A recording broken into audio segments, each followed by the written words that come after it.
Des tartes aux pommes, il y en a plein en France. Tarte alsacienne, tarte normande, tarte fine, tarte tatin.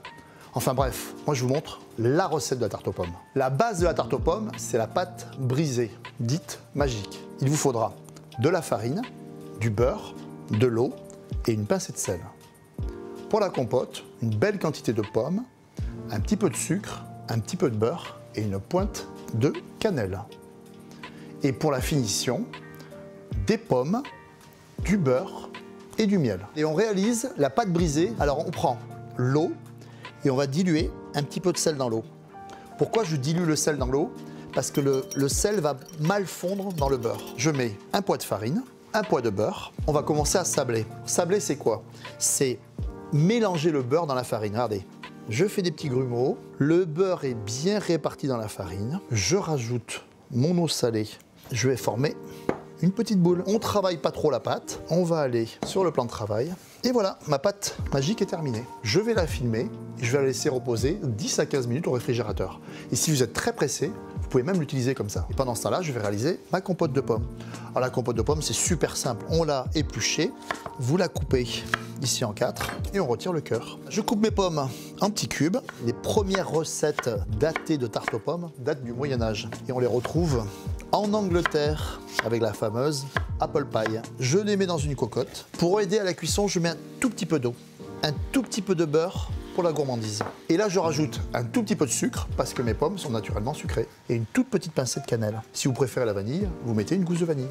On va la cuire à feu moyen pendant une vingtaine de minutes pour faire évaporer l'eau des pommes et concentrer les arômes. La compote est cuite, je vérifie la cuisson avec la pointe d'un couteau. Quand la pomme est très tendre, c'est que c'est cuit. Je stoppe le feu avec un presse-purée.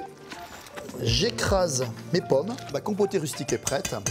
Et rien qu'à l'odeur, ça me fait penser à l'apple pie américaine, qui est un monument de la pâtisserie américaine qui s'appelle l'American Pie, à tel point que cet dessert emblématique des États-Unis, l'État du Vermont en a fait son dessert officiel. Ma compote de pommes est en train de refroidir et maintenant, je vais foncer la pâte. Je fleure légèrement mon poste de travail. On étale en tournant, bien régulier, pour pas faire de vagues. Il n'y a pas besoin de pré-cuire la pâte. On pré-cuit les pâtes, soit parce qu'on a des fruits qui lâchent beaucoup d'eau, ou soit parce qu'on va mettre des appareils, comme la tarte au citron, qui sont déjà cuits. Toutes les pâtes que vous allez faire en pâtisserie, il faut qu'elles soient salées. Ce que vous aimez dans une tarte aux pommes, c'est la pâte brisée qui est légèrement salée, et le contraste qu'il va y avoir avec la compote de pommes et les pommes sucrées.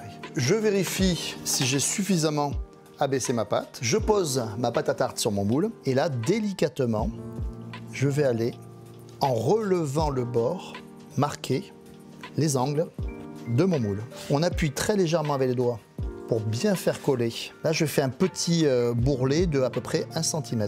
J'appuie légèrement pour fixer le bourrelet. Avec un rouleau, j'enlève l'excédent de pâte. Je relève mes petits bourrelets sur 1/2 cm au-dessus du moule. Et maintenant, je vais chiqueter.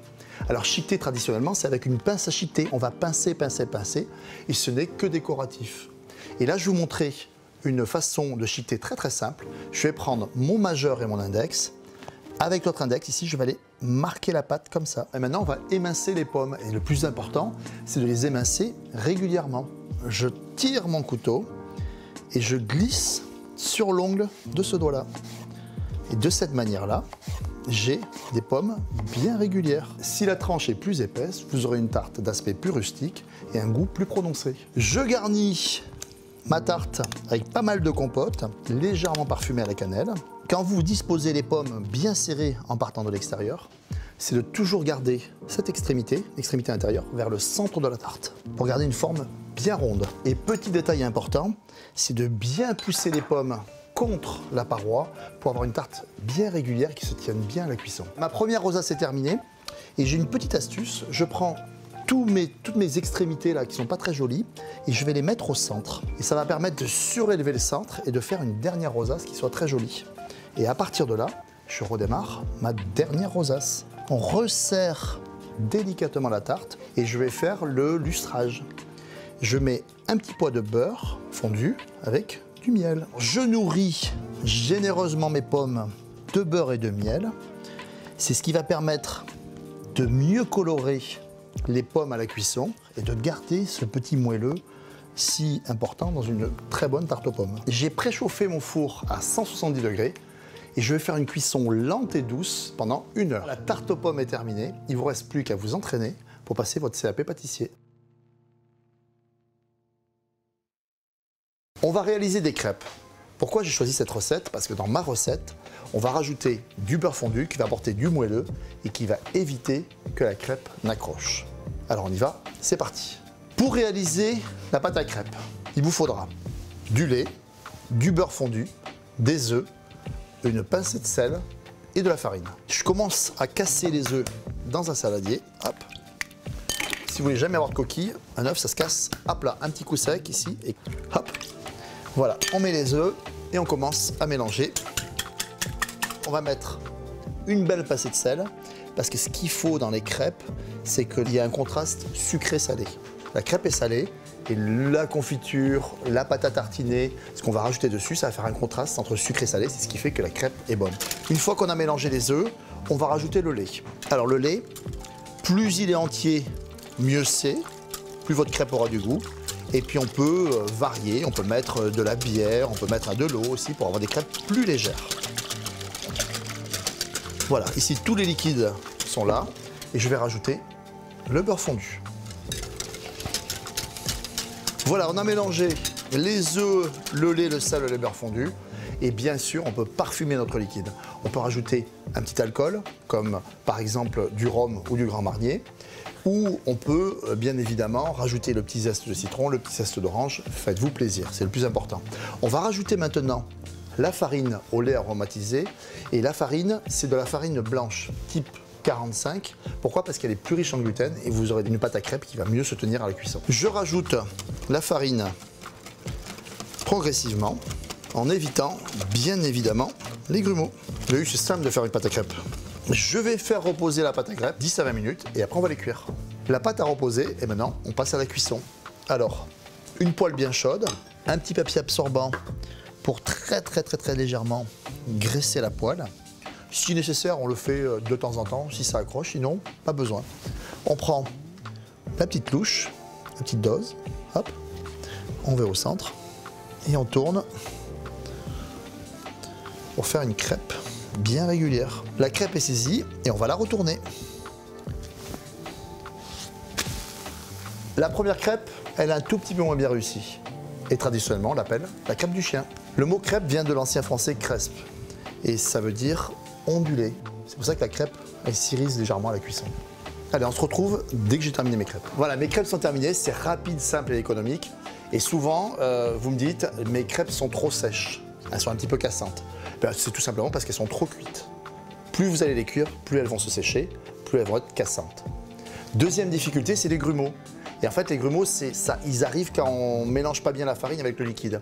Et avec ma technique, le fait de mélanger tous les liquides et la farine, vous n'aurez plus de grumeaux.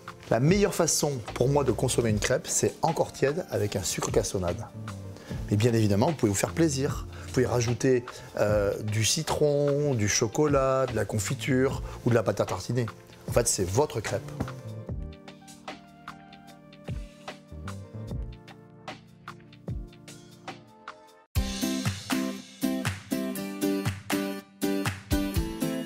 On va faire des gaufres et on va faire les gaufres de foire. Pourquoi j'ai choisi cette recette? Parce que c'est la recette la plus simple à réaliser et en plus elles sont très aériennes et très croustillantes. Moi j'adore. Pour faire cette recette, il vous faudra des œufs, du beurre, de la farine, de la levure chimique, du sel, du sucre cassonade et du lait. On démarre par l'appareil à gaufres de foire. Alors c'est vraiment l'esprit d'une pâte à crêpes. On va commencer par clarifier les œufs. Alors je mets les blancs ici. On mélange les jaunes d'œufs. On va rajouter le beurre fondu et on rajoute le lait. On va rajouter la levure chimique sur la farine et on va incorporer en remuant, en partant du centre, progressivement. D'habitude, dans une pâte à crêpes classique, on met les éléments secs et on va rajouter les liquides. Et moi maintenant, toutes les pâtes à crêpes, je les fais à l'envers et je trouve qu'il y a beaucoup moins de grumeaux. L'appareil à gaufres est presque prêt, il va falloir maintenant monter les blancs en neige pour les incorporer à l'appareil à gaufres. Et très important, vous allez dès maintenant allumer votre gaufrier parce qu'il faut vraiment que ce soit simultané. Dès que l'appareil gaufre est prêt, on va cuire directement. On rentre de l'air. Je vais mettre un petit peu de sel, mais c'est plus pour le goût. Ça n'a pas un effet sur la fermeté des blancs en neige. Puis je vais rajouter progressivement un petit peu de sucre. Le sucre va permettre d'avoir des blancs un petit peu plus fermes. Voilà, vous montez vos blancs en neige et à partir de là, on va incorporer délicatement. Les blancs en neige vont permettre à la gaufre de souffler lors de la cuisson, ainsi que la levure chimique. On obtient un mélange mousseux, le gaufrier est bien chaud, vous allez voir. Quand il fume, c'est bon signe. Vous allez prendre un tout petit peu de pâte et on referme l'appareil. Pour la cuisson, 2 minutes, c'est parfait. Alors des gaufres, il en existe plein de sortes. La plus connue étant la gaufre de Liège. Moi, je trouve que la gaufre de foire, c'est la plus facile à réaliser pour les enfants. Le mot gaufre, il vient de wafre en ancien français, ce qui signifie rayon de miel. Et c'est pour ça que les gaufres sont alvéolées. C'est pas tout à fait la forme du rayon de miel, mais c'est pas loin. Voilà, les gaufres sont terminées. On les laisse refroidir sur une grille. Et pour réussir vos gaufres, et vous avez bien compris, on monte les blancs en neige, on les incorpore délicatement.